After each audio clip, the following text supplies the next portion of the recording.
Hey everyone, welcome back to the channel. Just want to finish off the season with a bit of a review as to how my team went and where we finished up and a few of the things that we can improve sort of going on to next season and maybe some lessons I've learned and some things that I could help you guys with. So we did finish off the last round really good. So I got a score of 955, which put me finally under that top 1,000 barrier. So after round 19, I was 1,200 and got down to 859 to finish off the season. So really happy with that finish, as we'll go back, to some prior rounds. But I think after round 8, I was about 6,000 overall. So from then on to improve to 859, especially having had to burn a lot of trades early to try and fix up my team.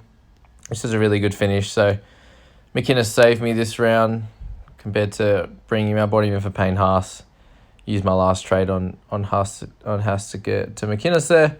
Stuffed me up in round 19, but saved me there in round 20 to help me get that great score. So this is the team I've ended up with. So McInnes, Fodawaker, Carrigan, Tavunga, Trebojevic, Madison, Cleary. Luai ended up becoming a gun if we're going off his last 5 rounds at an average of 58.8. It just worked out that he managed to become a gun in the side, and that wasn't a plan going forward. So at that time. So him there, we'll say him as 1. Crichton, I'd say definitely wasn't a keeper. So 2 there. Brought Brimson at the end and had a nice game to finish.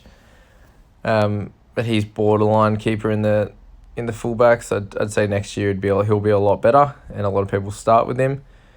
But I'd say probably 3 there, and then had to play Bailey Sirenen as well to finish off, but I had Hunt in there as the keeper. So it's probably 3 guys in my top 17 that you'd say wouldn't be keepers, and that's something that, to get a better rank next year, that I'll definitely have to have 17 guys that are absolute guns to finish off the season. And obviously making a few mistakes earlier in the season cost me getting a team value much higher, having missed out on a few of these cash cows, and just guys, in the mid to higher ranges that just score better. I didn't have to trade out these kind of duds, which we'll go through a few of the stupid trades I made at the start of the season before, thankfully COVID came along and I got a lot more serious about my team afterwards, but obviously it's a little bit late from there. So that's where we ended up, 859. We'll scroll back to number 1 and have a little talk about my original team. So there's a few holes in there, and the first one I'm going to start with is Ash Taylor. So I decided this year to start with Taylor. Being 453k, I felt that he was about 100 or so k undervalued. And look, in the grand scheme of things, he was undervalued, but by how much? Scoring 43, 45. I was happy with those efforts, but at that time Titans were really bad. So to then get 25 and 35, 25 from there to when I eventually got rid of him, I just feel like it was a silly decision in a position where I probably needed another gun. Like, I know there wasn't a lot of options out there in the halves, but just feel like a mid-ranger there wasn't the right decision. On looking back on it in hindsight. But starting with Coruscant was the undervalued gun that we all needed to have. Liam Knight was tipped to be really good, but it's hard with these guys. I feel like looking back on it, Liam Knight was supposed to be a better one than Jack Williams, who was the other guy that we worked out. But Jack Williams was someone that was untried. You know what I mean? Like, there was no idea what he was going to be able to do, and we just assumed him getting big minutes, he'd do really well. But they haven't had really any big minute players apart from Gallen and Fafita, and these guys have been guns, right? So, that being the middle forwards I'm talking about, like obviously Wade Graham and stuff like that, but we didn't know what he was going to get, and to spend mid-ranger money on someone like this, for him then to just have a shocker, like, there was every chance that could happen, and I feel like I should be thinking about that more and not speculating as much. Obviously, there's a few you're going to have to speculate on, but I think that should be saved for guys that are the 220k. Yeah, the real cheap ones, that if they do stuff up, it's not a massive issue. And the mid-rangers should be, those hookers or the guys that have had an average season, or they had an injury-affected season, and they're going to come back better. Could be a guy like Appy Coruscant as well. Obviously, he wasn't 714k, but he was more expensive, but there was a great chance that he was gonna do really well as he moved teams and was going to be getting an 80-minute role. So that one was really clear, and obviously a few others were fairly clear also. Like a Carrigan, for example, we knew the role he was going to play, where Knight and Williams we didn't exactly, which was a bit of an issue. Moving on to the rest of the team, so Horsburgh, that one was always going to be a good 150k play, and it worked out that way. And he would have been a gunner, would have had the rest of the season, but his injury and a few other things there stopped that. But really happy with that pick, with there being a few good mid-rangers in that second row position. Cleary was obviously the gun that I wanted to have the whole year, and that worked out perfectly. Braden Burns, again, another speculative one that I feel like I shouldn't have done, Obviously in hindsight, but he had a bit of a shocker of a season. But when brought him into the side, it was on the back of a 5-game stretch that he did the year before, where he was amazing. I thought he was a really good player, and 5 games isn't enough, especially in the centres. Centre wing fullback, it's really hard to get that right. So I just feel like that was probably some wasted money. And there was guys like Shibasaki, and I know he didn't play a lot of games, but these guys scored really well. Even though the Raiders fella, I can't remember his name, that had to go back overseas, these guys scored well at a couple 100k cheaper. And if I just started with them instead of spending the extra 200, I would have been in a much better place. So, and I'd already spent a bit of money with Stags, and obviously Stags was a much better play, even though he was out injured and the rest, but he was a much better play than Burns was at that start of the season. So just probably another one I should have just banked some money. And if I'm, there's 3 or 4 guys I've spoken about where I could have banked the money and got a cheapie, and then been able to spend bigger. Like Liam Knight, I could have spent that on, a Taumalolo, or one of these top line front row, second row forwards, where they're guaranteeing you that 60 plus, and not speculating on a few of these guys. I just gotta, it's great to get those underpriced mid ranges, but it's almost best just to go back to that guns and rookies, or the guns and GP strategy, especially at the start, because you can maneuver and make changes early on. So something I wanted to think about, Zach Lomax, the 43. So this is probably my worst trade of the year, was trading out Lomax after round 1 when he got moved to the wing for round 2.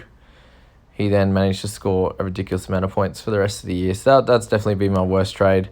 And I actually brought in Jerome Hughes, who had a good couple of first round games, to then have an absolute shocker while I had him in my team for about 4 rounds. He got injured and then came back and scored like a couple of doubles, and was scoring 70 plus for about 5 weeks there. So that's definitely my worst trades.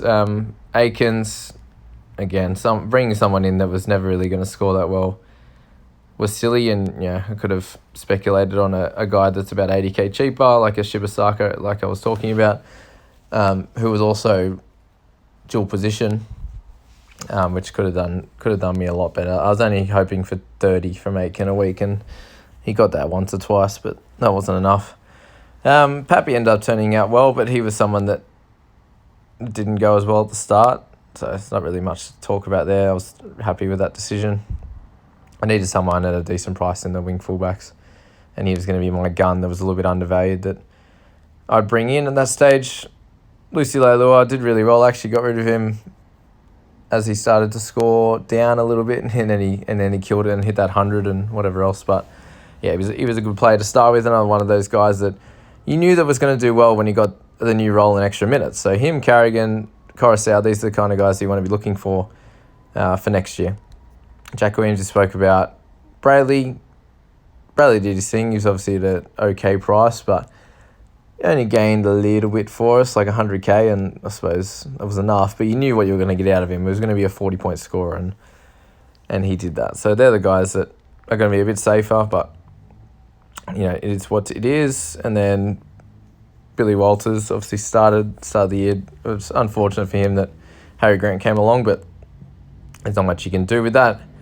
But yeah, I probably wouldn't start with anyone different in that position there. And then Tanua Brown and Rudolph did really well for me. Both gained a couple 100k. They were very easy guys to pick based on their trials. They were both doing well, and obviously Rudolph, you see, they ended up at 546 for the year. Jerome Luai, again, was it was a little bit more of a speculative play. Like he'd played there before and hadn't scored really well, but he was super cheap. He was at 228. You know what I mean? And that's fine to cop. Yeah, and then I've got Willie Army in there, who again was never going to be an amazing choice, but sometimes you got to pick a player like that. And I think my issue was I picked Willie Army and Aikens. So if I could just pick one, then it'd be okay.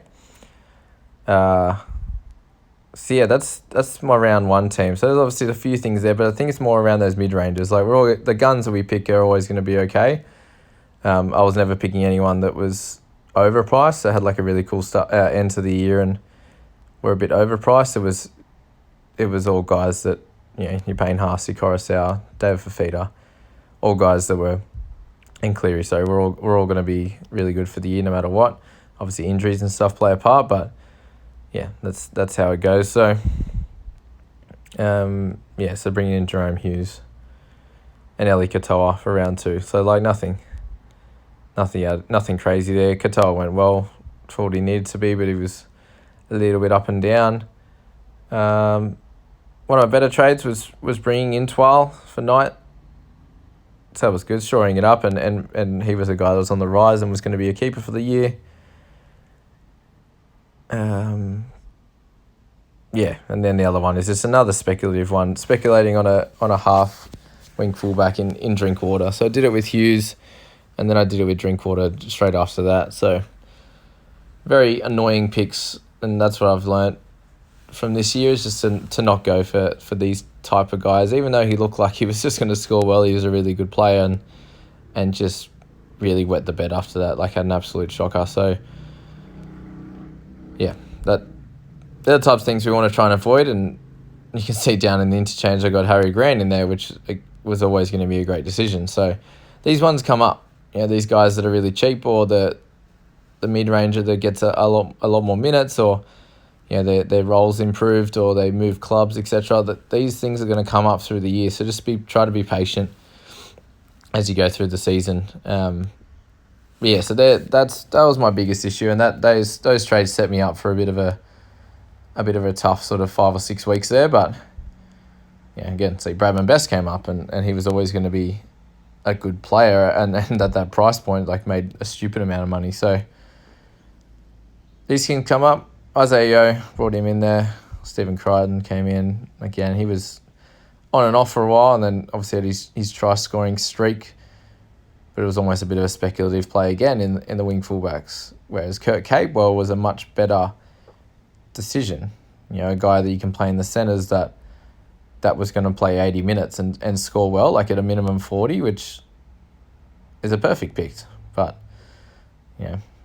it's just about minimising those elements. Try to think twice about who you're bringing in, and is this a speculative play, or can I hold off this week and maybe get someone better next week? You know what I mean? So these are things that I'll be taking into next season, guys. Let me know in the comments what you guys had trouble with, or if there's any lessons you've learned. Go back through your rounds and see what you did there. There you go. McCullough comes in, and that was a great decision. Obviously, you can't help injuries, but it's what you can do. Another one, Cam Munster, brought him in, he did all right, and then got injured. So